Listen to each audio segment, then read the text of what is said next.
ধন্যবাদ। আপনারা জানেন যে তারেক রহমান বিএনপি চেয়ারম্যান আজ সন্ধ্যার পর বগুড়ার এই মঞ্চে বক্তব্য রাখবেন। এইদিকে কিন্তু তার আগমন উপলক্ষে তিনি যেহেতু এই আসনে ৬ আসনে দাঁড়িয়েছেন, সেই কারণে কিন্তু ইতিমধ্যেই কিন্তু এই জনসমাবেশ যেটা জনসভা স্থল সেখানে কিন্তু মানুষ আসতে শুরু করেছে এবং আপনারা দেখতে পাচ্ছেন যে মানুষ কিন্তু বিভিন্ন সাজে এসেছে।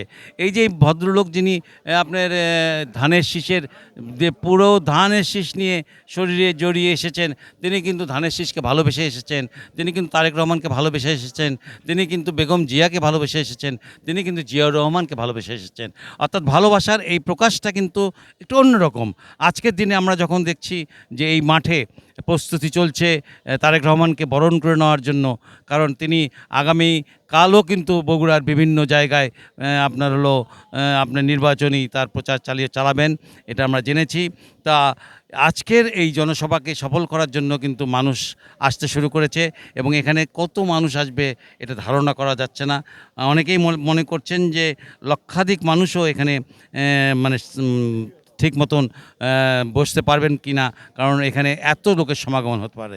আমরা কথা বলবো সাবেক যুগ্ম সম্পাদক বিএনপির আপনার হলো পরিমল দাসের সাথে।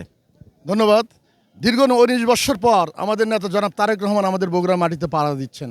সেই কারণে মানুষের মধ্যে উৎসাহ উদ্দীপনা অতি অতি অতি অতি উৎসাহিত হয়েছেন এবং আমাদের নেতা জনাব তারেক রহমান এখানে বগুড়া সদরে ভোট করছেন। সেই কারণেই উনি ভোটের আজকে এই যে সমাবেশ করছেন, সেই সমাবেশে ধানের শীষের পক্ষে উনি ভোট চাইবেন এবং বগুড়ার জনগণ তাকে উজাড় করে ভালোবাসা দিয়ে, ভালোবাসার মধ্য দিয়ে তাকে ভোট দিবেন। এবং আমাদের এই মাঠে আজকে যে কম্পিটিশন সেটা হচ্ছে 50,000 লোক এখানে মানে এই কম্পিটিশন আছেন, কিন্তু এখানে প্রায় 2 লক্ষ 2.5 লক্ষ লোক আপনার সমাগম হবে, এটা আমরা মনে করছি। আর এই নেতা যে দীর্ঘ 19 বছরের যেহেতু তার মধ্যে অনেক চেতনা আছে, সেই চেতনাগুলো উনি বাস্তবায়ন করবেন।